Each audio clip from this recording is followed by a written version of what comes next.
Welcome back everyone to YS IELTS classes. As you know that in my previous video I mentioned a technique identification which we use in reading test for time saving. And at last in my video I told you that, and you also know this, that headings are most time consuming. So today I will tell you how to solve headings and get the correct answer in given time. As we know, in reading test we have three passages. In my previous video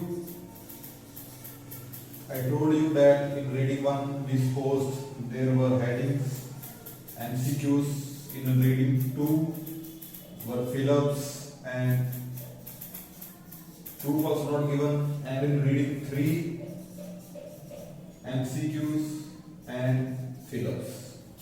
And we decided their order was first we will do reading 2, then reading 3, and at last reading 1.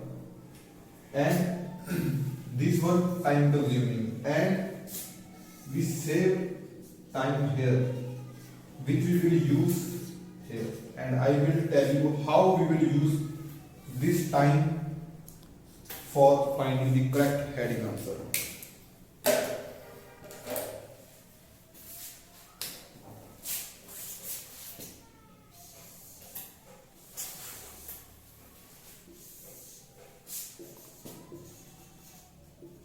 Reading 1, we have headings and MCQs.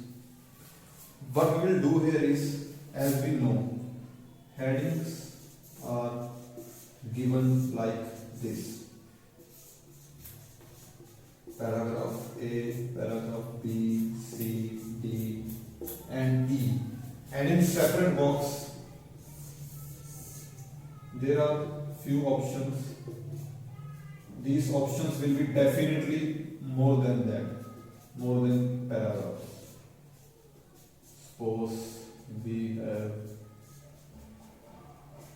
8 options. We have to choose from these options that the given information is in which of the following paragraphs. So what we will do here is,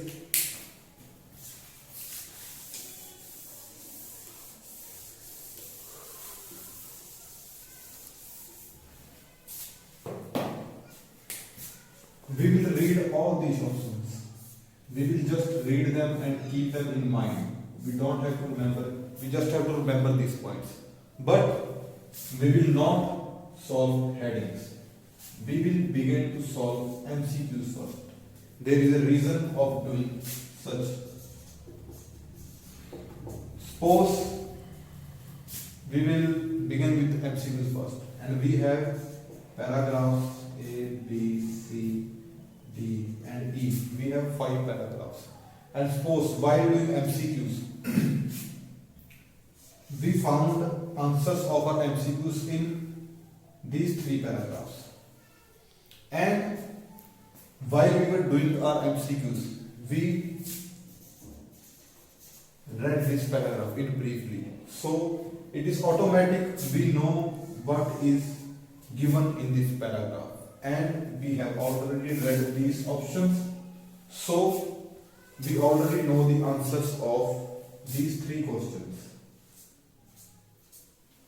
And now after we have completed our MCQs, we just have these 2 questions left, and we have plenty of time for these 2 questions, as we have time which was for this reading, and we have also time that we saved from reading 2 and reading 3.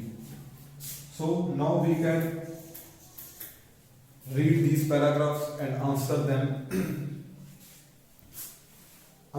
which option is suitable for these paragraphs. By doing this, you can find all the headings in limited time. So in the last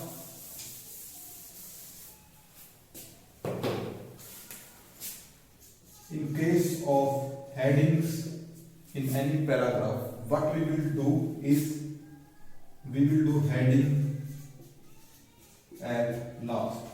We will do other questions, whatever is given except headings like MCQs, true false not given, fill ups, anything. Why we do this? First, so that we have some idea about the information which is given in that paragraphs, and we already read this in the beginning, so we have some idea which information is in which paragraphs. So do implement this idea in your practice. I hope you will get all these headings correct in time. Thank you.